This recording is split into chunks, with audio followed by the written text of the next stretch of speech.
अस्सलाम वालेकुम। क्या हाल है दोस्तों, कैसे हैं आप? मेरा नाम मोहम्मद उमर सदीक है और मैं आप सबको अपने चैनल पे वेलकम करता हूँ। बेसिकली ये चैनल मैंने कुछ अर्सा पहले बनाया था, लेकिन सम हो मैं इसको टाइम नहीं दे सका। लेकिन कहते हैं ना कि हर चीज़ में ही फ़ायदा होता है, तो आई गेस ज़्यादा बेहतर हो गया। पहले मेरा कम चीज़ों में एक्सपीरियंस था, जो नॉलेज है वो कम था, लेकिन वक्त के साथ साथ जाहिर सी बात है चीज़ें ऐड ऑन होती हैं। आज बेसिकली मैं अपनी जो है वो फ्लटर की एक जो है सीरीज़ शुरू करने जा रहा हूँ, जिसमें मैं चाहूँगा कि जितने भी आने वाले जूनियर्स हैं या वो लोग जो फ्लटर को सीखना चाह रहे हैं, उनके लिए बड़ी ही आसान तरीके से जो है ना मैं चीज़ एक्सप्लेन करूँ। यार मैं भी अपने टाइम पे काफ़ी सारे जो है ना ट्यूटोरियल्स देखता रहा हूँ, लेकिन उन सब ट्यूटोरियल्स का मसला ये है कि उन ट्यूटोरियल्स के अंदर जो है ना वो चीज़ें मौजूद तो होती हैं सारी की सारी, लेकिन कोई भी उनको एक्सप्लेन नहीं करता प्रॉपर्ली। जैसे हमें स्कूल कॉलेज यूनिवर्सिटीज़ में जो है वो वाइट बोर्ड पे एक्सप्लेन की जा रही होती हैं चीज़ें, छोटी छोटी चीज़ को बताया जा रहा होता है। इसको मैं उर्दू में ही जो है ना वो लेके चलूँगा, ताकि हिंदी और उर्दू दोनों को जो है ना वो समझ आ सके, ज़्यादा से ज़्यादा लोग जो है ना वो हमारी कम्युनिटी के समझ सके। बाकी आगे इन फ्यूचर देखेंगे, मे बी इसको मैं इंग्लिश में भी करूँ, लेकिन फ़न हो हम इसको उर्दू में लेके चलेंगे। तो बिस्मिल्लाह करते हैं जी। अपना सबसे पहला जो है वो टॉपिक, उसके बारे में बात करते हैं। अच्छा, सबसे पहले बात आती है जी फ्लटर। फ्लटर क्या है? तो बेसिकली फ्लटर जो है वो एक फ्रेमवर्क है। अब आप पूछेंगे कि फ्रेमवर्क क्या चीज़ होती है। तो फ्रेमवर्क आप इस तरह समझ लेंगे, किसी भी चीज़ को जब हम बार बार करते हैं, डिफरेंट तरीक़ों से करते हैं, तो सम टाइम ऐसा होता है कि किसी एक वे से जो है ना वो हमारा रिज़ल्ट बेहतर आ रहा होता है, बाकी वेज़ के साथ वो रिज़ल्ट उतना बेहतर नहीं आता। तो फिर क्या किया जाता है कि उसको ना एक उस पूरी चीज़ के लिए एक सीरीज़ बनाई जाती है, जिसको हम फ्रेमवर्क का नाम देते हैं, कि जिसके अंदर हम ये चीज़ मेक श्योर करते हैं कि ये काम, कोई भी काम है उसको अचीव करने के लिए जो प्रोसेस है वो पूरे का पूरा जो है वो सेम ही होना चाहिए हर दफ़ा से। जैसे फॉर एग्ज़ाम्पल चीनी बनाने की एग्ज़ाम्पल ले लें आप, तो उसमें एक प्रोसेस होता है। जैसे पहले गुड़ शक्कर बनती थी, वो एक डिफरेंट तरीके से बनती थी, लेकिन आहिस्ता आहिस्ता इंसानों ने क्या किया है कि उसके लिए एक पूरा मेथड डिफ़ाइन कर दिया, और हमेशा उसी मेथड को जो है ना वो फॉलो करते हैं, क्योंकि उससे बेस्ट रिजल्ट्स आते हैं। इस तरह चीनी बनाते हैं या इस तरह कोई भी चीज़ हम कर रहे होते हैं, तो ये इंसानों की एक ख़ासियत है कि वो चीज़ों को जो है वो कर रहे होते हैं, प्रोसेस कर रहे होते हैं, और फिर वो उनकी बेसिस पे फाइनली चीज़ें जो है ना वो फाइनलाइज कर लेते हैं और उसको एक फ्रेमवर्क का नाम दे देते हैं। इस तरह से जब हम प्रोग्रामिंग की बात करते हैं, तो प्रोग्रामिंग के अंदर भी सेम चीज़ हो रही होती है। सिंपली अब ये कह लें कि डिफरेंट तरीके से एक प्रोग्राम को लिखा जा सकता है, सॉफ्टवेयर को लिखा जा सकता है डिफरेंट लैंग्वेजेस के अंदर, लेकिन अगर उसी लैंग्वेज के अंदर कोई एक सॉफ्टवेयर बनाने का एक प्रोसेस बना दिया जाए, एक स्टेप्स बना दिया जाए, और एक जो है ना वो आप समझ लें कि बाउंड्रीज उसकी बना दी जाए कि हाँ भाई ये चीज़ बस आपने इस तरह से ही करनी है, तो उसको हम एक फ्रेमवर्क का नाम देते हैं। तो फ्लटर एक फ्रेमवर्क है जो कि डार्ट के ऊपर बनाया गया, यानी कि डार्ट उसकी एक प्रोग्रामिंग लैंग्वेज है। प्रोग्रामिंग लैंग्वेज वो होती है जो हम कम्युनिकेशंस के लिए, लैंग्वेज बेसिकली आपको पता है कि कम्युनिकेशन के लिए यूज़ होती है। तो प्रोग्रामिंग लैंग्वेज जो होती है वो हमें मशीन से ट्रैक करवा रही होती है। मैं इसमें ज़्यादा डेप्थ में नहीं जाऊँगा, हम अपने टॉपिक के करीब रहेंगे। जो करीब करीब चीज़ें थी वो मैंने बता दी हैं, लेकिन इंशाल्लाह फिर अनदर डे हम इसके बारे में बात करेंगे। फनो डार्ट। डार्ट बेसिकली एक प्रोग्रामिंग लैंग्वेज है। आपने काफ़ी सारी और लैंग्वेजेस का नाम सुना होगा, जैसे कि सी प्लस प्लस है, जावास्क्रिप्ट है, जावा है, स्केला है, इस तरह से और भी काफ़ी सारी हैं। तो जो फ्लटर है वो बेसिकली डार्ट को यूज़ करती है। तो डार्ट जो है ये काफ़ी हद तक जो है ना वो जावास्क्रिप्ट से मिलती है। अगर आप में से किसी का जावास्क्रिप्ट का एक्सपीरियंस है, तो उसके लिए चीज़ें काफ़ी सारी आसान होने वाली हैं, लेकिन अगर नहीं भी है तो घबराने की बात नहीं है। हम एक एक चीज़ को जो है ना वो बड़े सिंपल से तरीके से, बड़े जो है ना वो समझाने वाले अंदाज में लेके चलेंगे। हमें कोई जल्दी नहीं है, हमने सीखना है, और मैं चाहूँगा कि मैं पूरी कोशिश करूँ कि आपको चीज़ें सिखा सकूँ। फिर भी अगर किसी भाई का या किसी कभी आप में से कोई क्वेश्चन हो या कोई भी चीज़ उसको समझ ना आ रही हो, तो वो आपने कमेंट्स में लाजमी मेंशन कर देना है। मैं कमेंट्स को ओपन रखूँगा, तो इंशाल्लाह फिर हम उसके ऊपर जो है ना वो बात कर लेंगे मज़ीद। चलें जी, स्टार्ट करते हैं। अच्छा, ये मेरे पास एक जो है ना वो डार्ट का प्रोग्राम है, जिसके अंदर जो है वो हम डार्ट की चीज़ें जो है ना वो लिखेंगे, और हम यहाँ पे जो है ना वो अपना जो है ना वो रिज़ल्ट चेक करेंगे। ठीक है। अच्छा, इसमें अब एक लैंग्वेज जो है वो बेसिकली प्रोग्रामिंग लैंग्वेज, उसके अंदर मल्टीपल चीज़ें होती हैं। जो कि ऑलमोस्ट हर लैंग्वेज के अंदर ना ऑलमोस्ट सेम होती हैं। मतलब जैसे कि वेरिएबल्स होते हैं वो सभी के अंदर मौजूद होते हैं, डेटा टाइप्स होती हैं वो सभी लैंग्वेजेस के अंदर होती हैं। फिर हम उसमें चीज़ें प्रिंट करवा रहे होते हैं, उसमें अरिथमेटिक जो है ना वो मैथ के ऑपरेशंस होते हैं, उसमें स्ट्रिंग कंकैटिनेट करनी होती है, कंडीशनल स्टेटमेंट्स होती हैं, फिर लूप्स होते हैं, लिस्ट होती है, फंक्शंस होंगे, इसके अलावा जो है वो क्लासेस और ऑब्जेक्ट्स होंगे। तो हम वन बाय वन फिर इन सारी चीज़ों को जो है ना वो करते जाएंगे। मैं आपको साथ साथ में बताता जाऊंगा कि कौन सी चीज़ डार्ट के अंदर कैसे होगी, ताकि आपको चीज़ें जो हैं वो समझ आती जाएँ। ठीक है जी। तो हम सबसे पहले स्टार्ट करते हैं जी वेरिएबल्स। वेरिएबल्स के साथ ही हम ऐड कर लेते हैं डेटा टाइप्स को, ताकि हमारा वक्त भी बच जाए और हमें चीज़ें भी समझ आ जाए। अच्छा जी, वेरिएबल्स क्या होते हैं? वेरिएबल्स मैथ में आपने देखे होंगे कि हम अक्सर एक्स की वैल्यू निकालते थे, तो वो एक वेरिएबल था। इस तरह से हम प्रोग्रामिंग के अंदर क्या करते हैं कि हम किसी भी डाटा को स्टोर करने के लिए किसी की का नाम देते हैं। वो जो की होती है उसी को हम वेरिएबल का नाम दे देते हैं कि ये हमारा जी एक वेरिएबल है जो कि हमेशा इस की से पहचाना जाएगा, इस की से जो है ना पकड़ा जाएगा, इस की से हम उसमें जो है ना वो चीज़ निकाल सकते हैं या डाल सकते हैं, कोई भी डाटा निकाल या डाल सकते हैं। तो वो एक वेरिएबल होगा। अब वेरिएबल्स ना डिफरेंट टाइप्स के होते हैं। अब जैसे डाटा भी डिफरेंट टाइप का होता है कि अब ये समझ लें कि एक जो है ना वो किसी का नाम है वो भी एक डाटा है, इस तरह से उसकी एज है वो एक डाटा है। लेकिन फ़र्क ये होगा कि एज होगी वो न्यूमेरिक वैल्यू होगी, नंबर में होगी, लेकिन जो नाम है वो उसका जो है वो स्ट्रिंग के अंदर होगा। तो हम क्या करेंगे, हम ये तो नहीं करेंगे कि हम डिफरेंट किस्म का जो है ना वो डाटा एक ही वेरिएबल में रखवाना शुरू कर दें बगैर किसी डाटा टाइप के। गो के ये चीज़ें जो हैं मुख्तलिफ लैंग्वेजेस सपोर्ट करती हैं, लेकिन हम कोशिश करेंगे कि हम इसको अलग-अलग समझें ताकि हमारी बेस बन जाए। तो जब हम आगे प्रॉपर एक प्रोग्राम बनाने की तरफ जाएँ तो ये हमारे लिए आसानी हो। अच्छा जी, अब मैं बात कर रहा था जी नेम होता है जी हमारे पास एक चीज़ होती है नेम। अच्छा, नेम जो होता है क्योंकि ये एक अल्फ़ाबेटिक वैल्यू होती है, कुछ अल्फ़ाबेट्स मिल के जो है ना वो नेम को बनाते हैं। तो ये हम हमेशा स्टोर करते हैं स्ट्रिंग के अंदर। स्ट्रिंग के अंदर हम करेंगे जी नेम। जब हम इसको इक्वल करके, अच्छा, स्ट्रिंग को लिखने का जो तरीका मुख्तलिफ लैंग्वेजेस में है वो आलमोस्ट सेम है, यानी कि हम उसको जो है ना वो डबल कोट्स में या सिंगल कोट में लिखते हैं। तो मैं यहाँ पे जो है ना वो डबल कोड यूज़ कर रहा हूँ। नेम कर लेते हैं हम जी अली। अच्छा, ये हमारा एक स्ट्रिंग टाइप का वेरिएबल बन गया जिसके अंदर हमने एक वैल्यू स्टोर करी है जो कि अली है। अब देखें कि इस तरह से मैं अगर नेक्स्ट यहाँ पे एक स्ट्रिंग वो लिखता हूँ, मैं लिखता हूँ जी फादर्स नेम, तो मैं इसमें अली के फादर का नाम लिख देता हूँ, अली हुसैन कर लेते हैं। ठीक है जी। अब देखें, आपने देखा है कि ये भी नेम है, ये भी एक वेरिएबल है, अब ये भी एक वेरिएबल है। ठीक है, अब ये दोनों क्योंकि वेरिएबल हैं तो इनके अंदर हम एक वैल्यू स्टोर कर सकते हैं। यहाँ पे हम स्टोर कर रहे हैं उसके अंदर एक स्ट्रिंग टाइप की वैल्यू। स्ट्रिंग बेसिकली होती है मुख्तलिफ किस्म के करैक्टर से मिलके बनती है, उसको हम स्ट्रिंग का नाम देते हैं। आगे चल के हम इसको फर्दर जो है ना वो चीज़ों को लेके चलेंगे तो आपको आस्ता आस्ता ये चीज़ें समझ भी आ जाएंगी और आपको जो है ना वो ये चीज़ें याद भी हो जाएंगी। ठीक है, फ़न हो आपको सिर्फ इतना समझना है कि कौन सी चीज़ हम किस तरह के डाटा टाइप में जो है ना स्टोर कर रहे होते हैं। अच्छा, इसके अलावा जो एक बहुत ज़्यादा यूज़ होता है वो होती है हमारी न्यूमेरिक वैल्यूज़। उसको हम नॉर्मली यूज़ कर रहे होते हैं इंट के अंदर। जैसे मैंने बताया था कि एक एज है, उसको हम इंट के अंदर स्टोर करेंगे। जैसे मैं कहता हूँ जी 25 एज है जी, तो ये देखें इसमें मैंने डबल कोट्स नहीं यूज़ किए। क्यों? क्योंकि ये न्यूमेरिक वैल्यू है और ये इंट के अंदर स्टोर होनी है, और इंट जो है वो बिना डबल कोड या सिंगल कोड के वैल्यूज़ को सपोर्ट करता है।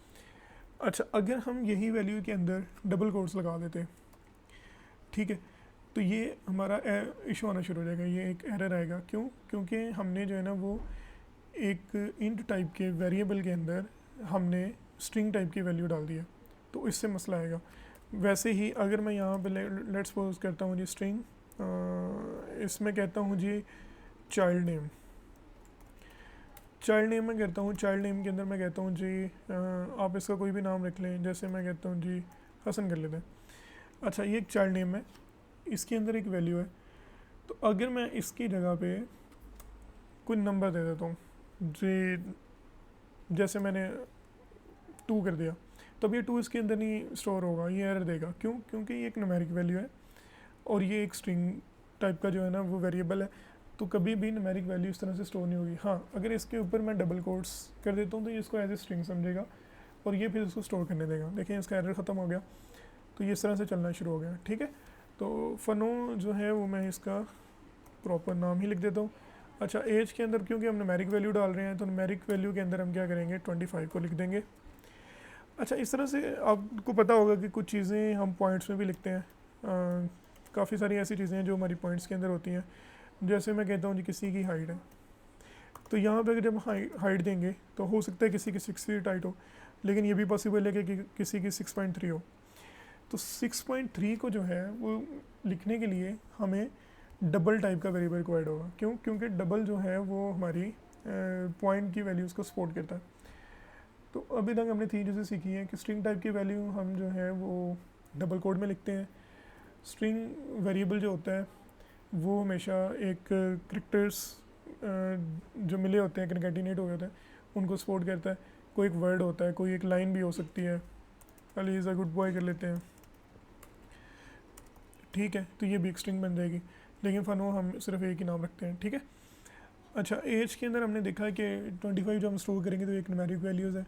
सेम ऐसे डबल जो है उसमें हमने 6.3 किया, क्योंकि पॉइंट वाली वैल्यू है तो उसको हम डबल के अंदर स्टोर करेंगे। अच्छा, कुछ ऐसी चीज़ें होती हैं जो कि यस नो में होती हैं। अब नॉर्मली कुछ चीज़ें होती हैं जैसे एक स्विच है तो उसने ऑन होना होता है या ऑफ होना होता है। कोई एक अब लगा लें घर की कोई भी चीज़, फ़ैन है तो उसने आपने ऑन करना या ऑफ़ करना है, उसमें एक ही दो ही तरह की वैल्यू आ सकती है, कोई थर्ड चीज़ नहीं आएगी। तो इसलिए ऐसी चीज़ों के लिए, ऐसी वैल्यूज़ के लिए हम एक डाटा टाइप यूज़ करते हैं जिसको हम बुलियन बोलते हैं, लेकिन डॉट में शॉर्ट करके उसको बूल भी बोला जाता है और बूल ही लिखा जाता है। मैं कहता हूँ जी स्टूडेंट।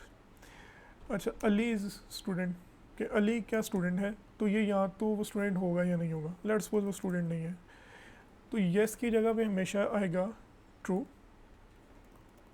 और नो की जगह पे हमेशा यूज़ होगा फॉल्स। तो अब इसमें हम एक ही वैल्यू डाल सकते हैं, तो इस टाइम पे मैं फॉल्स डालूंगा क्योंकि अली एक स्टूडेंट नहीं है। मैं ये एक्स्ट्रा चीज़ें भी यहाँ से निकाल देता हूँ ताकि हमारा एक प्रॉपर फ्लो में रहें चीज़ें।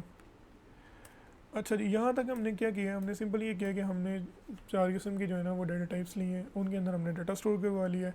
स्ट्रिंग के अंदर स्ट्रिंग टाइप का, एज इंट के अंदर इंटीजर टाइप का, पॉइंट टाइप का जो है वो डबल के अंदर कर लिया, और फिर हमने जो है ना वो यस नो के लिए बुलियन टाइप का वेरिएबल यूज़ किया और उसमें हमने फॉल्स डाल दिया। सही है। अब हमने क्या करना है, हम क्योंकि कोई भी चीज़ जब हम डाल लेते हैं तो हमने उसको मेक श्योर भी करना है कि क्या ये कोई मसला तो नहीं करी, क्या ये चल रही है। तो नॉर्मली हम ये करते हैं कि जब हम इस तरह के किसी पैड पे काम कर रहे होते हैं या वैसे भी जब हम डिबगिंग वगैरह कर रहे होते हैं तो उसमें भी हम मुख्तलिफ लैंग्वेजेस के अंदर मुख्तलिफ तरीक़ों से प्रिंट करा रहे होते हैं। जैसे जावास्क्रिप्ट में हम कंसोल लॉग करवा रहे होते हैं, इस तरह से जो है ना वो एंड्रॉइड के अंदर बात करें तो system dot out dot print line करवा रहे होते हैं। तो इसमें हम सिंपली प्रिंट लिखते हैं, उसके अंदर हम यहाँ पे स्ट्रिंग में कोई भी एक मैसेज टाइप कर सकते हैं जिससे हमें पता लगता है कि हाँ ये यही एग्जैक्टली यही लाइन थी जो हम करना चाह रहे थे। तो मैं क्योंकि नेम रखा हुआ है तो मैं लिखूँगा जी नेम इज़ कर देते हैं। तो इसके आगे अब क्या करना है हमने, क्योंकि अब एक वैल्यू है जिसको हमने स्टोर करना है, तो उस वैल्यू को जो है ना वो शो करने के लिए शो करना है, और उसको शो करने के लिए हम क्या करेंगे कि उसका नाम लिखेंगे, जो भी उस वेरिएबल का नाम होगा, जो कि हमारे केस में नेम है। सही है। तो मसला ये है कि क्योंकि नेम जो है वो एक वेरिएबल है और हमने डबल कोड ऑलरेडी लगाया हुआ है जो कि स्ट्रिंग है, तो कभी भी स्ट्रिंग को जो है वो डबल कोड के अंदर किसी वेरिएबल को शो करने के लिए हम क्या करते हैं, यहाँ पे डॉलर साइन यूज़ करते हैं। तो इस तरह से क्या होता है कि डॉलर साइन के साथ जो भी हम वेरिएबल का नाम लिखेंगे वो बेसिकली उसकी वैल्यू को पिक करता है और उसको रन कर देता है। अब मैं इस लाइन को रन करूँगा, यहाँ से हम इसको रन करके देख लेते हैं कि क्या ये चल भी रही है कि नहीं, ताकि अगर कोई मसला आ रहा है तो हमें टाइमली पता लग जाए। ठीक है, ये इश्यूज़ बता रहे हैं, हमने इसको अभी इग्नोर करने हैं, ये बेसिकली इश्यूज़ नहीं है। आप इसको इस तरह से समझ लें कि ये हमारे पास वार्निंग्स है। सही है। तो ये हम जब इसका कंसोल चेक करेंगे तो हमने देखा कि स्ट्रिंग जो है वो नेम आ रही है। अच्छा, इसको मैं रन करके देख लेता हूँ इसमें क्या मसला आ रहा है हमारे पास। तो ये डॉट का हमारे पास चल रहा है, फॉर्मेट हो गया है, फॉर्मेट का बटन था, हाँ जी ये भी चल गया हमारे पास, वो शायद प्रोसेस हो रहा था। तो ये देखें, ये हमने एज इट इज़ जैसे ही हमने इसके अंदर कोई भी वैल्यू रखी थी वो एज इट इज़ आ गई है। साथ हमने वेरिएबल दिया था, तो वेरिएबल को क्या किया उसने, नेम शो करने की बजाय यहाँ से नेम की वैल्यू उठाई है और वो हम शो कर दिए, क्योंकि ये वेरिएबल जो है वो किसी एक वैल्यू को स्टोर कर रहा है और वो वैल्यू हमारे केस में अली है, तो नेम इज़ अली आ गया। सेम एज मैं कहता हूँ यार मुझे बाकी भी शो करने हैं, तो मैं सिंपली इसको कॉपी कर लूँगा। तो मैं कहूँगा जी एज, हम इसको सिंपल नेम कर लेते हैं ताकि हमारा इजी रहे। अच्छा एज करेंगे हम, फिर हाइड करेंगे, ठीक है। इस तरह से हमारे पास एक चीज़ आएगी जो कि हमने लिखा था कि इस स्टूडेंट है, हम इसको इस स्टूडेंट ही लिख देते हैं फॉर टाइमिंग। स्टूडेंट को हम यहाँ पे लिख देंगे, हाइट को क्योंकि हमने शो कराना तो हाइट यहाँ पे हम डाल देंगे, एज का हमने शो कराना तो एज हम यहाँ पे कर देंगे। अभी क्योंकि चारों हमने रन करनी है तो ये 1 बाई 1 जो है ना वो इसकी कंसोल के अंदर शो होना शुरू हो जाएंगे। ये भी चल जाए तो ये हमें पता लग जाएगा कि इसका क्या रिजल्ट आ रहा है, ठीक है।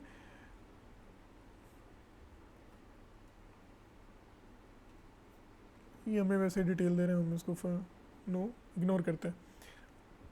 अच्छा देखिए एक छोटा सा प्रोग्राम बन गया है हमारा, जिसमें सबसे पहले आ रहा है नेम, उसके बाद एज आ रही है, उसमें 25 आ रही है क्योंकि ये वैल्यू है। अब लेट्स से मैं इसको ना चेंज करके देखता हूँ, मैं कहता हूँ ये 26 कर दें, तो मैं जैसे इसको रन करूँगा तो ये इसकी वैल्यू इसको अपडेट कर देगा, और अभी हमारे पास जो वैल्यू आनी चाहिए 26, क्योंकि मैंने इसको चेंज कर दिया।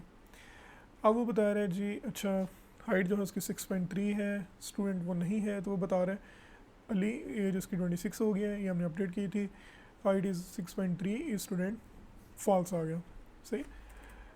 यहाँ तक हमारा जो है वो चीज़ें हो गई वेरिएबल्स एंड टाइप्स। हम आगे मज़ीद डेप्थ में जाते जाएंगे जैसे जैसे हम काम करेंगे और अगली सीरीज़ के अगले जो है ना वो वीडियोस में जाएंगे तो हम इसको मज़ीद डिस्कस करेंगे। अभी मैं आपको ओवरऑल थोड़ा सा ओवरव्यू दे रहा हूँ उन लोगों के लिए जो नॉन टेक पर्सनस हैं, जो फर्स्ट टाइम कोडिंग को देख रहे हैं, प्रोग्रामिंग लैंग्वेज को देख रहे हैं, तो मैं चाह रहा हूँ कि उनको ज़रा आसानी हो। अच्छा आपने ये करना है कि आपके लिए एक छोटी सी असाइनमेंट भी होगी, वो ये है कि आपने .pad.dev में जाना है और आपके पास ये पैड आ जाएगा, यहाँ पे मेन होगा जो कि कर्ली ब्रैकेट्स के अंदर कुछ भी लिखेंगे तो वो यहाँ पे यूज़ होगा। तो ये जितना भी काम मैं यहाँ पे करूँ आपने इसकी प्रैक्टिस लाजमी करनी है, शायद इस वीडियो को सामने खोल लीजिएगा और कॉपी पेस्ट करिएगा, लेकिन इसको लाजमी करिएगा क्योंकि इससे आपको काफ़ी चीज़ें जो है ना वो हैबिट बन जाएगी आपके ना काम करने की और आपको चीज़ें समझ भी आ जाएगी। अच्छा इसके अलावा ना अरिथमेटिक हमारे पास ऑपरेशंस होते हैं जो कि मैथमेटिक ऑपरेशंस भी आप उनको कह सकते हैं, और नॉर्मली क्या होता है कि हमारे पास आसान लफ्ज़ों में आप कह लेंगे प्लस माइनस डिवाइड मल्टीप्लाई करने के लिए जो वेरिएशन हम यूज़ करते हैं, जो तरीका यूज़ करते हैं, मेथड यूज़ करते हैं, वो हर लैंग्वेज का थोड़ा बहुत डिफरेंट हो सकता है, तो हम इस वाले के लिए जो है ना वो उसको यूज़ कर लेते हैं ताकि हमारे लिए आसानी हो। अच्छा मैं इसको प्रिंटिंग वेरिएबल्स का नाम दे देता हूँ, इस तरह हम इसको देते हैं नाम अरिथमेटिक ऑपरेशंस।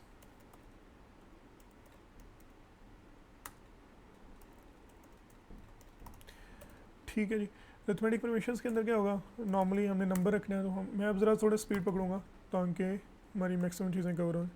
अच्छा क्योंकि मुझे नंबर चाहिए, मैंने एक मैथ जो है ना वो अप्लाई करना है, उसका मैथ का ऑपरेशन जो है ना परफॉर्म करना है, तो उसके लिए ज़ाहिर एक नंबर की वैल्यू चाहिए होती है। तो नंबर की वैल्यू जैसे मैंने पहले बताया था कि इंट के अंदर स्टोर होती है, तो हम नॉर्मली इंट नंबर 1 उसका नाम रख लेंगे। अच्छा ये जो नाम है ये हम कोई भी रख सकते हैं, ठीक है, वेरिएबल का नाम हम कोई भी रख सकते हैं अपनी मर्ज़ी का, लेकिन कोशिश करनी होती है कि थोड़ा सा ना मतलब लगे कि ये इसी डाटा को स्टोर करने के लिए कि उसे पढ़ के फील हो गया इसमें क्या डाटा हो सकता है। जैसे हमने नेम रखा था तो लग रहा था कि यार इसमें कोई नेम की वैल्यू होगी। अब ये भी हो सकता है कि मैं इंट नेम लिख देता और उसमें 26 लिख देता, लेकिन वो कोई सेंस नहीं बनाएगा, तो थोड़ी सेंसेबल नेमिंग कन्वेंशन जो है ना यूज़ करनी है, सॉरी नेम वेरिएबल्स के नेम यूज़ करने हैं। नेमिंग कन्वेंशंस की हम आगे चल के बात करेंगे। अच्छा जी इंट नंबर 1 में आ गया, उसके बाद मैं कहता हूँ जी एक और नंबर है इंट नंबर 2, इसमें भी मैं एक वैल्यू रख देता हूँ, इक्वल के साइन के बाद जो भी हम लिखते हैं वो उसकी वैल्यू होती है, मैं इसको 5 कर देता हूँ। अब यहाँ पे हमने कुछ चीज़ें जो है ना वो अप्लाई करनी है, तो उसको हम प्रिंट करा के साथ में देख लेंगे ताकि हमें समझ आ जाए। अच्छा इसको फ़िलहाल मैं कमेंट कर देता हूँ। कमेंट बेसिकली ये होता है कि जब हम ये डबल बैक स्लैश लगाते हैं तो इससे ये होता है कि ये चीज़ें रन नहीं करता, इसको स्किप कर दिया जाता है, जो हमारा कंपाइलर होता है या कोड रन कर रहा होता है, तो वो मशीन हमारी जो है ना वो उसको स्किप कर देती है। इसका मतलब है कि इसको स्किप करना है इस पार्ट को, ठीक है। तो ये हम इसको थोड़ा लाइन कर लेते हैं। नंबर 2 आ गया। अब मुझे क्या करना है कि मुझे इसका ना सम निकालना है, तो मैं यहाँ पे लिखूँगा जी ये सम आ जाएगा इसका। अब अगर मैं इधर नेम लिखूँगा तो नेम की वैल्यू प्रिंट कर देगा, जो मैंने नहीं करना। मुझे करना क्या है कि मैंने यहाँ पे वैल्यू प्रिंट करवानी है दोनों नंबर्स को आपस में प्लस करवा के। उसका ये होता है कि जब हम स्ट्रिंग के अंदर कोई एक्शन परफॉर्म कर रहे होते हैं, मतलब ऐसे मैथमेटिक ऑपरेशन आप कह लेंगे परफॉर्म कर रहे होते हैं, तो उसमें हम कर्ली ब्रैकेट्स को यूज़ करते हैं। ये डॉलर का साइन एज इट इज़ आएगा, क्योंकि ये कंपाइलर को बताता है कि भाई यहाँ पे कोई एक वेरिएबल है जिसकी आपने वैल्यू पिक करनी है, ठीक है। तो वो वेरिएबल भी हम यहाँ पे दे देते हैं, हम कहते हैं नंबर 1, उसको क्योंकि हमने प्लस करना है तो हम इसका प्लस का साइन दे देंगे ताकि उसको पता लग जाए कि हमने इसको प्लस करना है। अब मैंने नंबर 2 लिख दिया। तो अब होगा क्या कि जब कंपाइलर यहाँ पे आएगा तो इसको एज इट इज़ स्ट्रिंग की तरह लेगा। इसके बाद उसको मिलेगा ये हमारा डॉलर साइन। तो डॉलर साइन में वो सिंपली ये करेगा कि जो पहला वेरिएबल है उसको देखेगा तो उसको प्रिंट करवा देता नॉर्मल। लेकिन क्योंकि अब इसके अंदर एक मैथ का ऑपरेशन है जो कि प्लस का है हमारे केस में, तो वो प्लस पकड़ेगा और फिर दूसरी वाली पकड़ेगा, दोनों को आपस में प्लस करेगा, उसके अंदर एग्जैक्टली जो आउटपुट आएगी वो हमारी यहाँ पे शो हो जाएगी। तो हम इसको ट्राई कर लेते हैं, इसको रन करते हैं। हमारे केस में 10 + 5 15 आना चाहिए। तो ये थोड़ा टाइम लेता है लेकिन थोड़ा बेयर करना पड़ेगा क्योंकि शुरुआत ऐसी होती है, कोडिंग के लिए बहुत सारा पेशेंस रिक्वायर्ड होता है। अच्छा जी, हमारा रिजल्ट आ गया सम 15। अच्छा, अब मैं इसको थोड़ा सा ना स्पीड अप करता हूँ। मैं इसके अंदर ना मल्टीपल ऑपरेशंस डाल देता हूँ, जो हमने 4 ऑपरेशंस बोले थे वो हम सारे कर देते हैं। अच्छा, एक ऑपरेशन हमारा माइनस का होगा, इसके लिए हम माइनस का साइन यूज़ करते हैं। डिवाइड के लिए हम बैकस्लैश यूज़ करते हैं, और ये हम मल्टीप्लाई के यूज़ कर रहे होते हैं। ये रिमाइंडर के लिए यूज़ करते हैं हम। मल्टीप्लाई भी हम कर लेते हैं, तो उसके लिए हम यूज़ करते हैं स्टैटिक। ओके, हम इनके जो है ना वो स्ट्रिंग्स को भी चेंज कर देते हैं, क्योंकि ये माइनस है तो इसमें हम कहते हैं यार इन दोनों का डिफरेंस बता दो। इसमें हम कहेंगे क्योंकि ये इसमें हम इसको बोल देते हैं कोटेशन नहीं, बल्कि इसका हम नाम रखते हैं डिवाइड ही कर देते हैं। तो स्पेलिंग की मिस्टेक हो सकती है, थोड़ा बेयर करिएगा। अच्छा, रिमाइंडर को हम रिमाइंडर ही कह देते हैं, और हम इसको मल्टीप्लाई।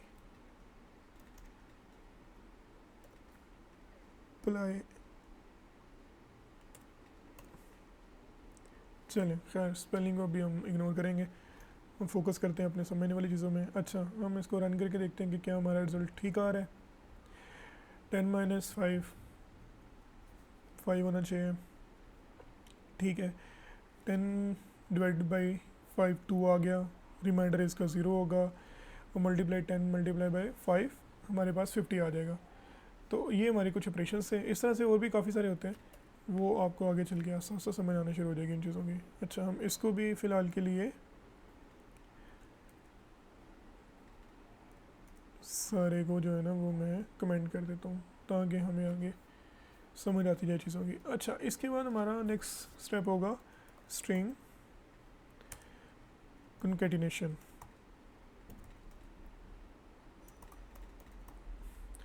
अच्छा, स्ट्रिंग कॉन्कैटिनेशन होगी क्या? ये बेसिकली हमने ऊपर अप्लाई की है, यानी कि जो प्रिंट के फॉर्म के अंदर हमने अप्लाई किया है कि दो स्ट्रिंग्स को आपस में जोड़ने के लिए जो वे यूज़ किया जाता है किसी भी लैंग्वेज के अंदर, उसको स्ट्रिंग को कॉन्कैटिनेट करना कहते हैं। हमारे केस के अंदर हमारे पास लेट्स सपोज ये एक स्ट्रिंग नेम है, इसको मैं कहता हूँ जी ये मेरे पास फर्स्ट नेम है, ठीक है। फर्स्ट नेम एली है। उसके बाद मेरे पास जो है वो सेकंड नेम जो है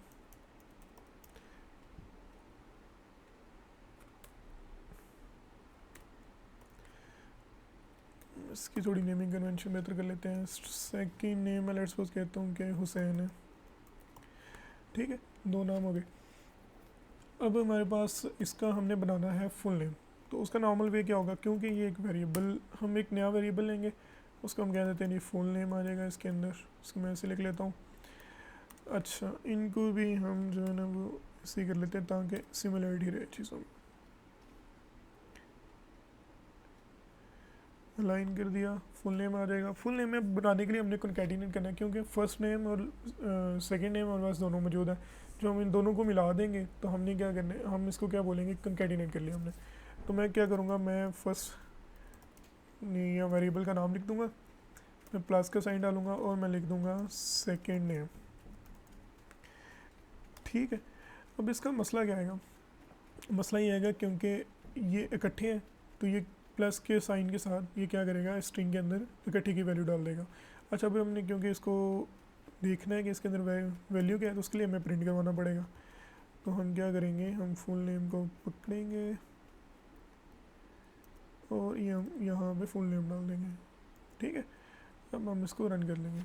क्योंकि बाकी चीज़ें मैंने कमेंट कर दी हैं तो वो नहीं चलेंगी, सिंपल ये चलेगा। तो ये देखें हमारे पास अली हुसैन आ गया, लेकिन ये ऐसे नहीं है कि जैसे हमें चाहिए था, क्योंकि इसमें स्पेस होनी चाहिए थी। तो मैं क्या करूँगा, मैं एक और प्लस का नाम साइन लगाऊंगा और उसके बीच में एक स्ट्रिंग रख दूँगा जिसमें मैं स्पेस दे दूँगा। तो ये स्पेस को भी स्ट्रिंग के अंदर ही डाल देगा। इसका फ़ायदा ये बनेगा कि मेरे पास यहाँ पे इन दोनों में स्पेस आ जाएगी। उसको रन करके देख लेते हैं कि क्या ये बात ठीक है। ये ले, अली हुसैन। ठीक है, अब हमारा नेक्स्ट टॉपिक है, अच्छा ये मैं ऊपर से शुरू कर लेता हूँ ताकि आप लोगों के लिए आसानी हो। ये नीचे जाते रहेगा तो आपका व्यू सही रहेगा। अच्छा, यहाँ पे मैंने बात की थी कंडीशनल स्टेटमेंट्स की।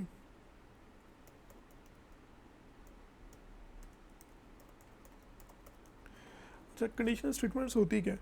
कंडीशनल स्टेटमेंट आप सिंपल कह लें कि जैसे आप कोई कंडीशन रख देते हैं, जैसे आप किसी को कहते हैं जी अच्छा जी आप अगर मुझे 5000 रुपये देंगे तो मैं आपके लिए ये काम कर दूंगा। तो ये आपकी कंडीशन है कि अगर वो आपको 5000 पे करता है तो आप उसका वो काम करेंगे। या ऐसी आपकी कंडीशन होती है कि अच्छा आप अगर जो है ना वो कोई क्वेश्चन है उसको हल करके आएंगे तो इस कंडीशन के बेस पे आपको उसके नंबर्स मिलेंगे। तो ये कंडीशन है ना। और भी इस तरह से काफ़ी सारी कंडीशंस होंगी। आपकी नींद पूरी होगी तो आप फ्रेश उठेंगे, तो आपकी अगर नींद पूरी नहीं होगी तो आप फ्रेश नहीं उठेंगे। तो ये कंडीशन है। ठीक है, तो नॉर्मली प्रोग्रामिंग लैंग्वेज के अंदर कंडीशंस को डील करने के लिए मुख्तलिफ वेज होते हैं, लेकिन अभी हम जो है ना वो ज़्यादा फेमस जो हैं वो हम उनकी बात कर लेते हैं। तो सबसे पहले जो ज़्यादा फेमस होता है वो होता है हमारा इफ़ एल्स। इफ़ क्या होता है, इफ़ ऐसी है, if someone pays you 5000 then you will do something. ठीक है, ये तो होगी इफ़ की कंडीशन। इफ़ अगर पे कर दिया उसने, अगर उसने ये बात मान ली तो आप उसको 5000 वो आपको दे दे तो आप उसका वो फ़लाँ काम कर देंगे। लेकिन अगर नहीं देता उसको भी तो डील करना है, तो उसके लिए क्या होगा, एल्स। तो एल्स के अंदर जो भी चीज़ रहेगी वो हम बेसिकली कहेंगे कि अगर 5000 उसने नहीं दी है तो एल्स वाली कंडीशन चलेगी और वो काम करेगी। इसी तरह ये भी पार्ट हो सकता है कि कोई बंदा आपसे ये कहे जी अच्छा जी आप किसी को ये कहते हैं कि अच्छा अगर 5000 देंगे तो मैं आपका ये काम करूँगा, अगर आप मुझे 3000 देते हैं तो मैं आपका ये काम करूँगा, इस तरह अगर आप 2000 देते हैं तो ये काम करूँगा, और अगर नहीं देते तो मैं ये करूँगा। तो ये फिर मल्टीपल कंडीशंस हो जाएंगी। अब ये इफ़ एल्स में तो नहीं आ सकती, तो इसके लिए हम इफ़ एल्स तो मल्टीपल इफ़ एल्स लगा देते हैं। मैं अभी आपको ना वो थोड़ा समझाता हूँ। हम इसमें इंट एक वेरिएबल लेते हैं जिसमें हम मार्क्स रख देते हैं। हम कहते हैं नहीं अच्छा जी आपके मार्क्स हैं जी 85, ये आपके मार्क्स हैं। मैं कंडीशन लगाता हूँ इफ़ को हम इस तरह से लिखते हैं कली जो है ना वो ब्रैकेट्स के अंदर, नॉर्मल ब्रैकेट्स के अंदर। मैं कहता हूँ नहीं marks greater than equal to, ये ग्रेटर देन का साइन होता है और ये इक्वल का साइन होता है कि अगर मेरे मार्क्स ज़्यादा हुए या इक्वल हुए 90 से तो क्या होगा जी, मुझे यहाँ पे ए ग्रेड मिलेगा। ठीक है, तो मैं कहूँगा जी ग्रेड। अब मुझे क्योंकि वेरिएबल की वैल्यू नहीं शो करनी तो मैंने सिंपल एक वैल्यू शो करनी है कि इसका ग्रेड क्या है, तो मैं कहूँगा जी इसका ग्रेड ए होगा। अच्छा, इस तरह से अगर मैं लिखना चाहूँगी अच्छा यार अगर मेरे मार्क्स जो हैं वो लेट्स सपोज मेरे मार्क्स जो हैं वो ग्रेटर देन 80 से हुए, मेरा कौन सा ग्रेड आएगा, तो मैं कहूँगा जी अच्छा जी आपका फिर ग्रेड आएगा बी। तो इस तरह से होगा। अब मैं एक और कंडीशन लगाता हूँ कि अगर ये मेरे हुए 70 तो फिर कौन सा आएगा, फिर आएगा जी सी।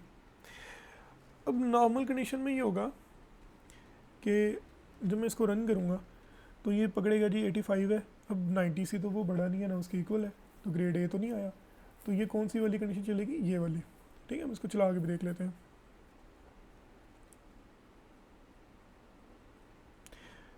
अच्छा ये देखें, अब क्या मसला क्या हुआ, मसला ये हुआ कि क्योंकि 90 वाली कंडीशन तो फुलफिल नहीं हो रही। होता ही है कि जब वो यहाँ पे हमारा कंपाइलर आता है, प्रोसेसर आता है, तो वो यहाँ पे आके चेक करता है कि अच्छा ये कंडीशन है इसकी, तो क्या ये फुलफिल हो रही है, तो वो चेक करेगा जी marks equal to greater than 90।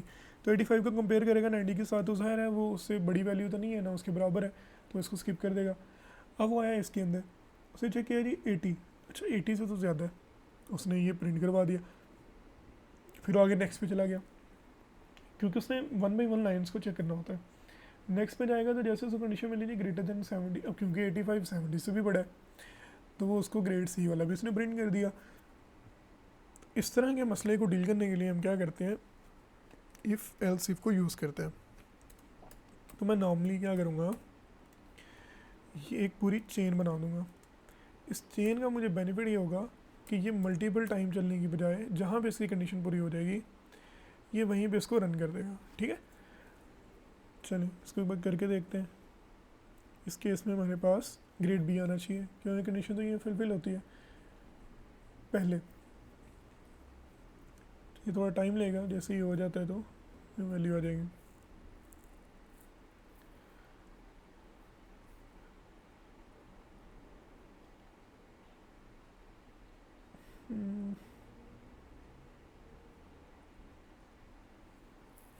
अच्छा, इसमें एक और कंडीशन भी हम ऐड करते हैं, जिस जो कि हम सिंपल एल्स वाली, डिफ़ॉल्ट वाली। ये भी हो सकता है कि मार्क्स के अंदर कोई और वैल्यू हो।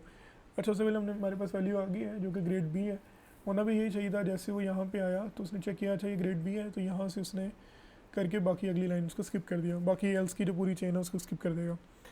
अच्छा, यहाँ पे एक सिंपल एल्स भी हो सकता है कि जैसे कोई ऐसा नंबर आ जाए जो इनमें से किसी के साथ भी जो है ना वो पूरा नहीं उतरा। फिर जैसे मैं यहाँ पे लिखता हूँ ये 60 आया नहीं, अब ये ग्रेटर देन इक्वल टू तो किसी से भी नहीं है, तीनों फिगर से 90 80 70 के हिसाब से। तो कोई ऐसी चीज़ होनी चाहिए जो यहाँ पे हम शो कर सकें। तो हम क्या करेंगे, एल्स में जब कोई भी कंडीशन ऊपर वाली फुलफिल ना हो, तो हम कहें जी आपको डी दे दिया, फेल हो गए। मैं इसको चलाऊँगा तो अभी हमारे पास ग्रेड डी आना चाहिए, क्योंकि मैंने यहाँ पे वैल्यू चेंज कर दी है, 60 कर दी है, तो हमारे पास ग्रेड डी आ गया। तो इस तरह से हम जो चीज़ें हैं वो कंडीशनल चीज़ों को हम डील करते हैं। और भी वेज़ हैं, स्टेटमेंट्स होती हैं हमारे पास, वेयर की कंडीशंस होती हैं, वेयर के साथ हम डील करते हैं, स्विच होता है, तो वो हम नेक्स्ट किसी और टॉपिक में हम उसको स्टडी कर लेंगे। अच्छा, अभी हमारे पास एक और चीज़ होगी इसके अंदर मोस्ट इंपॉर्टेंट, जिसको हम लूप्स का नाम देते हैं। लूप क्या होता है, अच्छा मान लो आपके पास ना बहुत ज़्यादा डाटा है, जैसे कि आपके पास ना डिक्शनरी है, उसके अंदर आप मल्टीपल जो है ना वो वर्ड्स हैं, अब उसमें तो हज़ारों लाखों में वर्ड्स होंगे, तो अब सारे वर्ड्स को 1 बाई 1 तो नहीं चेक कर सकते ना। मतलब जब हम कोड लिख रहे होते हैं तो 1 बाई 1, जैसे मैं यहाँ पे मैंने कुछ वेरिएबल्स लिखे थे, एज नेम वगैरह, तो वो 4-5 से मुझे पता था ये स्पेसिफिक है, स्टैटिक है, तो मैं लिख सकता था। लेकिन अगर ऐसा कोई वे आ जाए कि मुझे कोई कह दे कि अच्छा जी आपने 1 से लेके 100 तक या 1 से लेके 1000 तक जो है ना वो सारे नंबर्स प्रिंट करवाने हैं, वैसी कोई चीज़ आ जाती है। तो अब ये तो नहीं होगा कि मैं सारे 1000 जो है ना वेरिएबल्स लूँगा और उसके अंदर एक एक जो है ना वो नंबर को रखूँगा और फिर मैं उसको प्रिंट करवाऊँगा, तो ये तो बड़ा मुश्किल काम हो जाएगा। और कोडिंग तो होती ही आसान काम करने के लिए, आसान तरीके से काम करने के लिए, तो उसके लिए फिर हम यूज़ करते हैं लूप। जो ज़्यादा लूप हमारा, डिफरेंट टाइप्स ऑफ लूप्स होते हैं, उनमें उनके बारे में फिर कभी बात करेंगे।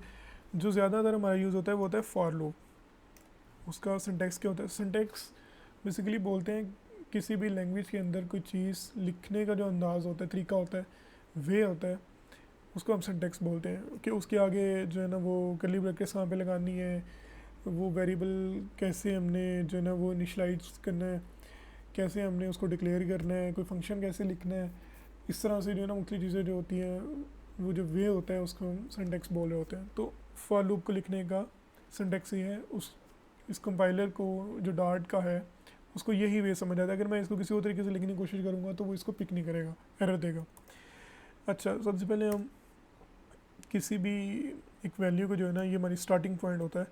तो मैं कहता हूँ जी इंट आई, इसके अंदर मैं डाल दूँ जी 1, मुझे 1 से स्टार्ट करनी है चीज़, ठीक है। इसके बाद मैंने बताना है जी अच्छा जी मैंने कहाँ तक चलना है। ये मेरा एक लूप होता है, जैसे एक आप समझ लें कोई टायर है, तो वो पूरे का पूरा अपने रेडियस में घूमता है, पूरे का पूरा एक दफ़ा वो सर्कल खाता है। जिस तरह लूप होता है वो शुरू से लेकर एंड तक चलता है। तो मैं उसकी एक एंड लिमिट डिफाइन करूँगा और एक उसकी स्टार्ट लिमिट डिफाइन करूँगा। तो उसको पता होगा कि मैंने इसके बीच में रहना है, इसके दरमियान में रहना है, इन्फिनाइट नहीं करना। गो के वो भी हम ट्राई कर सकते हैं, लेकिन उससे जो है ना वो कोई एंड रिजल्ट कोई बेनिफिशियल नहीं होगा। अच्छा नॉर्मली हम इसको करते हैं, लेट्स सपोज मैं कहता हूँ जी अच्छा जी 10। इसका क्या मतलब, इसका मतलब हुआ कि जब आई की वैल्यू मैंने शुरू में इनिशियलाइज़ की 1, तो उसको अच्छा जब आई जो है वो लेस देन इक्वल टू 10 हो जाएगा तो इसको तुम रोक देना, ये इसकी कंडीशन है, ठीक है। अब आई की वैल्यू बदलेगी कैसे, चेंज कैसे होगी, तो मैं यहाँ पे मेंशन कर दूँगा, आई प्लस प्लस कर दूँगा। यहाँ पे कर्ली ब्रैकेट्स के अंदर जो भी चीज़ होगी वो इस कंडीशन को देखते हुए उतनी बार वो चीज़ जो है ना वो रिपीट होगी। तो मैं यहाँ पे एक सिंपल काम करता हूँ, मैं इसको ना प्रिंट करवा लेता हूँ। क्या जी यहाँ पे हम प्रिंट करवाते हैं एक स्टेटमेंट, इसमें हम लिखते हैं नंबर जो कि हमें प्रिंट करवाने थे। हमें यहाँ पे हमारे पास वेरिएबल है आई, तो मैं इसको आई लिख दूँगा। जब मैं इसको रन करूँगा तो ये 1 से लेके 10 तक जो है ना वो पूरी की पूरी नंबर्स को जो है वो प्रिंट करवाएगा। क्यों, क्योंकि स्टार्ट वैल्यू है, एंड वैल्यू है, ये हमारी एंड वैल्यू है, और ये हमारा जो है ना वो हर दफ़ा उसमें 1 जो है ना वो ऐड करता जाएगा हमारी पिछले वाली वैल्यू के अंदर। तो वो हमारी कंडीशन फुलफ़िल होने के करीब आती जाएगी, सही है। और फिर हम सारे को प्रिंट भी करवा लेंगे। अच्छा ये भी चल जाएगा तो हमें यहाँ पे रिज़ल्ट आ जाएगा।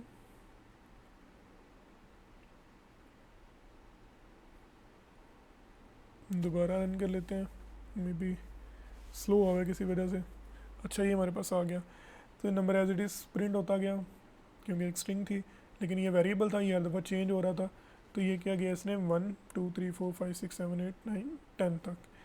मैं यहाँ पे अगर 100 भी कर देता तो ये 100 तक चला जाता, ठीक है। क्योंकि ये लूप का काम ही है कि शुरू से लेके एंड तक इसको चलाना होता है, सही है। अच्छा ये मेरा लूप भी हो गया। अच्छा जितने टॉपिक्स हैं ना ये मैं बिल्कुल ही आप कह लें कि बेस लेवल के कर रहा हूँ, बहुत ही बेसिक से जो है ना एक्सप्लेन कर रहा हूँ। आपने इनको मज़ीद स्टडी करना हो तो आप डार्ट की जो है वेबसाइट के ऊपर भी जा सकते हैं, और उसके अलावा भी कुछ वेबसाइट्स हैं जिनके ऊपर आपको ये सारा कंटेंट मिल जाएगा, तो आप उसको डीप में जाके स्टडी कर सकते हैं। और अगर वहाँ से भी अगर कोई चीज़ समझ ना आ रही हो तो आप मुझसे कमेंट्स सेक्शन में पूछ सकते हैं, सही है। अच्छा नेक्स्ट हम बात करते हैं जी हमारे पास, अच्छा पहले हमने वेरिएबल्स बनाए थे, अब हम वेरिएबल्स का ही एक एडवांस टाइप आप समझ लें जो कि लिस्ट होती है। लिस्ट में क्या होता है कि एक चेन होती है पूरी की पूरी, पूरा डाटा होता है। जैसे मैं कहूँगा जी अच्छा पूरी क्लास के रोल नंबर्स मुझे दे दें, तो अब किसी एक वेरिएबल के अंदर तो मैं ऐसे नहीं लिखूँगा 1 2 3 4, एक सिंपल वेरिएबल के अंदर तो स्टोर नहीं कर सकता क्योंकि वो तो एक एक वैल्यू लेते हैं, या तो मैं स्ट्रिंग के अंदर पूरे का पूरा स्टोर कर दूँगा 1 2 3 4। लेकिन उसमें मसला ये है कि जब मैंने उसको निकालना होगा तो वो काफ़ी जो है ना वो इशू बनेगा, या मैंने उसके ऊपर कोई लूप चलानी होगी तो उसमें इशू करेगा, मुझे काफ़ी चेक्स लगाने पड़ेंगे।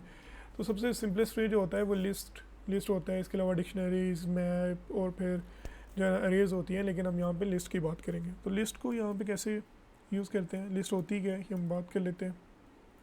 लिस्ट का सिंटैक्स ये होता है कि शुरू में हम बताते हैं कि ये लिस्ट है, जैसे हम स्ट्रिंग बताते थे, इंट बताते थे, तो हम बताते हैं ये लिस्ट है।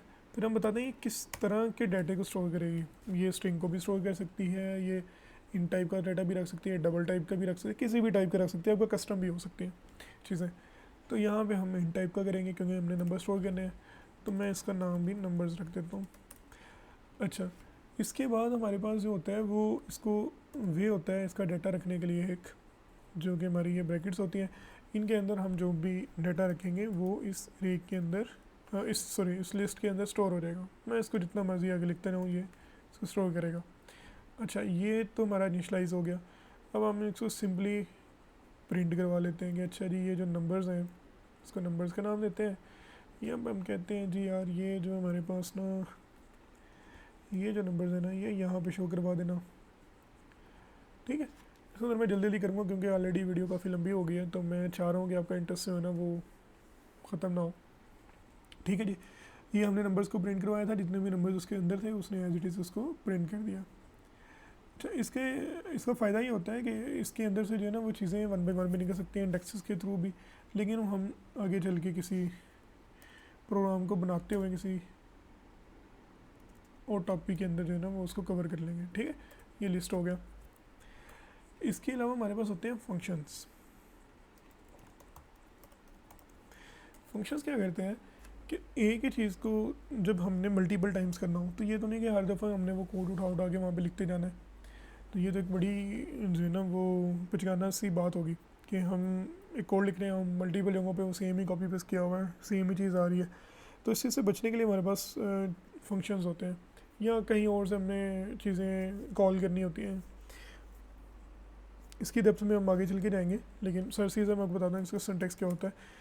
वाइड होता है, वाइड बेसिकली यूज़ करते हैं फंक्शन, यहाँ पे हम डाटा टाइप यूज़ करते हैं। यहाँ पे मैं स्ट्रिंग एंड कुछ भी लिख सकता हूँ, लिस्ट भी बना लिस्ट टाइप का भी फंक्शन हो सकता है। ये बेसिकली फंक्शन की टाइप नहीं होती है, बेसिकली उसकी रिटर्न टाइप होती है कि वो फंक्शन रिटर्न क्या कह रहा है, वापस क्या कह रहा है। तो अगर वो कुछ भी वापस नहीं कह रहा, रिटर्न नहीं कह रहा, तो उसमें सिंपल हम वाइड का वर्ड यूज़ करते हैं। इसमें हम एक ना वेरिएबल भी देते हैं, एक पैरामीटर भी पास कर सकते हैं। पैरामीटर वो होता है जो फंक्शंस को पास किया जाता है और फिर उस बेस के ऊपर जो है ना वो उसकी वैल्यू को यूज़ कर सकता है, उसके डाटा को यूज़ कर सकता है। ठीक है, डाटा पास करते हैं हम उसके अंदर। अब यहाँ पे क्योंकि मैंने इसके अंदर नेम पास किया है, तो मैं चाहूँगा कि मैं ये नेम जो है ना प्रिंट करवा लूँ। अच्छा जी, मैं इस नेम को प्रिंट करवाऊँगा। मैं इसको कहूँगा जी ये नेम है, इसको ना जल्दी से प्रिंट कर दूँ। मैं इसको रन कर दूँगा। ठीक है, अब ये रन करने पे ना कोई भी रिजल्ट नहीं देगा। उसकी रीज़न क्या है? रीज़न उसकी ये है क्योंकि मैंने इस फंक्शन को कहीं से कॉल ही नहीं किया।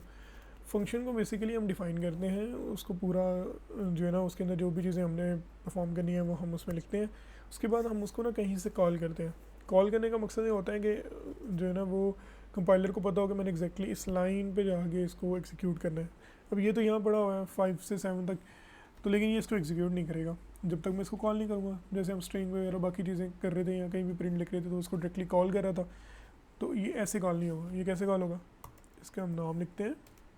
अब चूँकि इसके अंदर पैरामीटर है तो मैं इसके अंदर एक पैरामीटर पास कर दूंगा, क्योंकि स्ट्रिंग टाइप का तो मैं इसको स्ट्रिंग की वैल्यू दूंगा। तो मैं इसको कॉल कर देता हूँ, सॉरी ये डबल ई है, मैं इसको डबल ई कर। अब ये क्योंकि एल ई है तो ये वैल्यू इसकी अपडेट की है इसने, और यही वैल्यू जाके अंदर वो सिंपल ये कह रहा है कि इसको प्रिंट कर रहा था, तो उसने नेम को एल ई प्रिंट कर दिया। ठीक है, तो ये हो गए हमारे फंक्शंस। अब हम सबसे ज़्यादा जो है ना वो यूज़ होने वाली चीज़, खैर ये सारे बहुत ज़्यादा यूज़ होते हैं, इन्हीं की मदद से जो है ना वो हमारा पूरा एक सॉफ्टवेयर बनता है। इन्हीं को हमने जगह जगह ट्वीक करना होता है, कहीं यूज़ करना है कहीं किसी तरीके से यूज़ करना है, तो देन हमारा एक पूरा सॉफ्टवेयर तैयार हो जाता है। वो हम करेंगे आगे जाके, आगे मल्टीपल प्रोग्राम्स बनाएंगे तो उसमें हमें चीज़ें समझ आ जाएंगी। तो खैर इसमें एक चीज़ ये होती है क्लास। अच्छा, क्लासेस क्या होती हैं? क्लासेस के साथ ही एक चीज़ होती है ऑब्जेक्ट्स। ये हमारे ऑब्जेक्ट्स होते हैं। क्लासेस और ऑब्जेक्ट्स क्या होते हैं? क्लास बेसिकली आप इस तरह समझ लें कि एक पर्सन है, वो एक क्लास है। ठीक है, बल्कि इससे एक स्टेप पीछे आते हैं। जैसे वेरिएबल थे, हमने अलग से वेरिएबल डिफाइन किए कि मैंने कहा जी अच्छा जी ये इसकी एज है, ये इसका नेम है, ये इसकी हाइट है। तो ये डिफरेंट क्राइटेरिया था जो कि हम वेरिएबल्स में स्टोर कर रहे थे, डिफरेंट डाटा था जो हम वेरिएबल्स में स्टोर कर रहे थे। लेकिन ये सारा डाटा ज़ाहिर है किसी एक एंटिटी का होगा, तो वो जो एंटिटी है वो बेसिकली क्लास होगी। हर एंटिटी क्लास होगी। जैसे एक व्हीकल है वो एक क्लास है, जैसे एक पर्सन है वो एक क्लास है। लेकिन क्योंकि उसके अंदर मल्टीपल डाटा है, उसका डाटा डिफरेंट हो सकता है, लेकिन उसका जो बेसिक स्ट्रक्चर है वो तो सेम रहेगा। जैसे हर इंसान की एज होती है, हर इंसान का कोई नाम होता है, इंसान की कोई हाइट होती है, ठीक है, उसकी कोई एज होती है। इस तरह उसके जो भी उसके जो है ना वो बेसिक कंसेप्ट हैं वो सारे उस क्लास में मौजूद होते हैं। तो हम फिर इसको एक क्लास का नाम दे लेते हैं। मैं कहता हूँ जी एक क्लास है हमारे पास पर्सन की क्लास है। अच्छा, इसका सिंटेक्स भी हम यहाँ पे समझ लेंगे कि इसका सिंटेक्स क्या है। क्लास का सी छोटा होता है हमारे पास, उसके बाद हम क्लास का नाम देते हैं, फिर हम कर्ली ब्रैकेट्स देते हैं। इसके अंदर बेसिकली जो भी चीज़ लिखेंगे वो एक क्लास के साथ मुंसलिक होगी और इसको हम कहीं भी यूज़ कर सकते हैं। ठीक है, ये ऐसे ही समझ लें आपके, हम अगर कल को कोई अपनी कस्टम डेटा टाइप बनाना चाह रहे हैं तो वो उसका भी ऑलमोस्ट यही वे होगा, ठीक है, थोड़ा बहुत चेंज करने के बाद। तो ये एक हमारी क्लास है। इस क्लास के अंदर हमारे पास एक स्ट्रिंग टाइप का वेरिएबल है, ठीक है, ये इस एंटिटी के लिए। इस तरह हमारे पास इसकी एज है। देखिए अब यहाँ पे देख रहे हो कि मैं सिर्फ इनिशलाइज़ कर रहा हूँ, मैं इसके अंदर कोई वैल्यू पास नहीं कर रहा, ठीक है, मैं सिर्फ डिक्लेयर कर रहा हूँ। अच्छा, इसके अंदर हमारे पास कंस्ट्रक्टर होता है। कंस्ट्रक्टर क्या होता है ये आप पढ़ के कमेंट्स में बताइएगा कि कंस्ट्रक्टर क्या होता है, फिर अगर किसी को समझ नहीं आएगी तो फिर मैं उसको एक्सप्लेन करूँगा। अच्छा जी, ये हमारे पास कंस्ट्रक्टर है। कंस्ट्रक्टर के अंदर हम वो पैरामीटर्स पास करते हैं जो हमने इसका ऑब्जेक्ट लेते वक्त बनाने होते हैं, या इसमें कोई वैल्यू पास करनी होती है तो हम इस तरह से इसको लेके चल रहे होते हैं। अच्छा, जिसका मतलब ये है कि इस क्लास की जो ये वाले वेरिएबल्स हैं ये पिक करो, तो जिसके साथ हम उसको लिखते हैं, ये इसका एक सिंटैक्स है, ठीक है। ये मुख्तलिफ लैंग्वेजेस में डिफरेंट होता है। सेम हम एक फंक्शन बना लेते हैं, इसमें फंक्शन भी मौजूद होता है। तो मैं कहता हूँ इसको डिस्प्ले करवा दो, जितनी भी इन्फो है इसको डिस्प्ले करो। अब मैं इसमें ना कुछ भी पास नहीं कर रहा हूँ, पहले मैंने पैरामीटर पास किया था, मैं इसमें कुछ भी पास नहीं कर रहा, मैं सिंपल यहाँ पे एक चीज़ वैल्यू करता हूँ। मैं कहता हूँ जी नेम है, ये वाला नेम आ गया, ऑलरेडी इसके अंदर मौजूद है। अब मैं कहता हूँ जी इसके अंदर एक और आना चाहिए, वो क्या होगा जी, एज। सेम वैसे ही जो वेरिएबल है उसको मैं डॉलर साइन के साथ लगाऊंगा तो वो आ जाएगा एज, सही है। ये नेम आ गया, ये एज आ गई हमारे पास, दोनों चीज़ें हमारे पास मौजूद है। ये एक पूरी क्लास है। अच्छा, अब इस क्लास को कहीं पे यूज़ करना है तो उसको यूज़ करने का क्या वे होता है, उसको यूज़ करने का तरीका होता है ऑब्जेक्ट के थ्रू। इस क्लास का मैं एक ऑब्जेक्ट बनाऊंगा। ऑब्जेक्ट ये होगा कि किसी भी क्लास के अंदर जितने भी हमारा आप समझ लें कि ब्लूप्रिंट है वो उस ऑब्जेक्ट के अंदर मौजूद होता है। कि कोई भी ऑब्जेक्ट ये बताता है कि उसकी क्लास के अंदर क्या क्या चीज़ें मौजूद हैं, वो क्या जो भी एंटिटी, जिस भी एंटिटी का ऑब्जेक्ट है वो उसके अंदर क्या क्या चीज़ें मौजूद है, कौन सा फंक्शन मौजूद है, कौन सी उसमें वेरिएबल्स मौजूद है, तो सबको एक्सेस करवा सकते हैं हम अगर वो पब्लिक हो तो, ठीक है। पब्लिक के अलावा प्राइवेट होते हैं और परमिटेड होते हैं, इस तरह डिफरेंट होते हैं, प्रोटेक्टेड होता है, तो वो हम बाद में देखेंगे कि वो क्या होता है। तो ऑब्जेक्ट बनाने के लिए हम सिंपल उस क्लास का नाम लिखेंगे, मैं यहाँ से कॉपी भी कर सकता हूँ, ठीक है। ये आप समझ लें जैसे स्ट्रिंग हमने लिखा था, इंट लिखा था, वैसे हमने उसका नाम लिखा। उसके बाद हम उसका कोई भी एक नाम रख लेंगे, ऑब्जेक्ट का नाम रखेंगे। अच्छा, इसके आगे क्या होता है कि हमने दोबारा से उस क्लास को लिखना होता है, ब्रैकेट्स डाल दी, क्योंकि ये कंस्ट्रक्टर बना हुआ है तो इस क्लास में कोई वैल्यू पास करने के लिए, जैसे हमने फंक्शन में वैल्यू पास की थी, तो वो पास करने के लिए हम इन पैरामीटर्स को यूज़ करते हैं। तो पहले पैरामीटर है नेम, तो मैं यहाँ पे पास करूँगा जी अली है। दूसरा पैरामीटर है जी मेरे पास एज। अब एज क्योंकि इंट है तो उसमें इंट टाइप की मैं करता हूँ, मैं कहता हूँ जी 25, सही है। अभी हमारा एक ऑब्जेक्ट बन गया, लेकिन मसला ये है कि इस ऑब्जेक्ट को हम यहाँ पे कैसे यूज़ करेंगे। मतलब ये बंद हो गया, इसमें वैल्यू तो हमने पास कर दी, लेकिन अब हमने इसको चलाना भी तो है, तो हमने इसका बनाया हुआ फंक्शन ही यूज़ कर लेते हैं जो कि हमने डिस्प्ले इन्फो के नाम से बनाया था, और इसके अंदर हमने कोई भी वेरिएबल पास नहीं किया, ठीक है।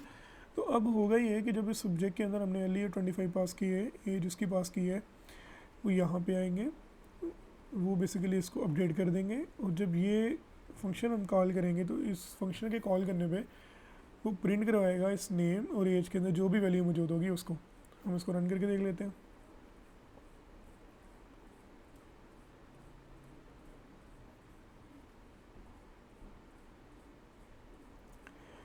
अच्छा, इसमें हमारे पास कुछ इश्यूज़ आ रहे हैं, देख लेते हैं कि क्या इश्यूज़ हैं। ये इस क्लास को हिट क्यों नहीं कर पाया। हमारे पास मेन है, हमने मेन के अंदर क्लास चला दी है क्या, इसलिए काम करते हैं, हम इसको बाहर निकाल देते हैं यहाँ से।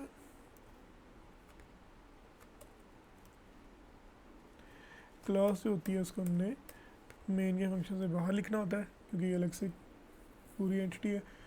उसको दोबारा रन करके देखते हैं, और मेन के अंदर जो चीज़ चल रही होगी वो हमारी बेसिकली इस पैड के ऊपर रन हो रही है। तो ये क्लास है पर्सन की, इसको इसने रन किया। अच्छा हाँ, ये हमारा डिस्प्ले इन्फो कॉल हो गया, उससे हमारी पूरी वैल्यू आ गई है नेम अली और 825। अच्छा, ये यहाँ तक आज के लिए काफ़ी है, वरना वीडियो बहुत ज़्यादा लंबी हो जाएगी। अब हम करेंगे ये कि आप लोग इसको थोड़ा सा गो थ्रू कर लीजिएगा, तो मैं ट्राई करूँगा कि मैं as soon as possible second video भी डाल दूँ, ताकि हमारी ये चीज़ें जो है ना यहाँ पर रुक ना जाए। इसके बाद हम जो है ना मैं एक्सप्लेन करूँगा कि इसको हमने फ्लटर जो है, जो एक फ्रेमवर्क है स्टार्ट के ऊपर बना हुआ है, उसके अंदर हम कोई जो है ना वो एप्लीकेशन कैसे बनाते हैं। ठीक है, तो वो आगे फर्दर चीज़ें डिस्कस होती रहेंगी। आज के लिए इतना ही। अपना बहुत सारा ख्याल रखिएगा। अल्लाह हाफिज़।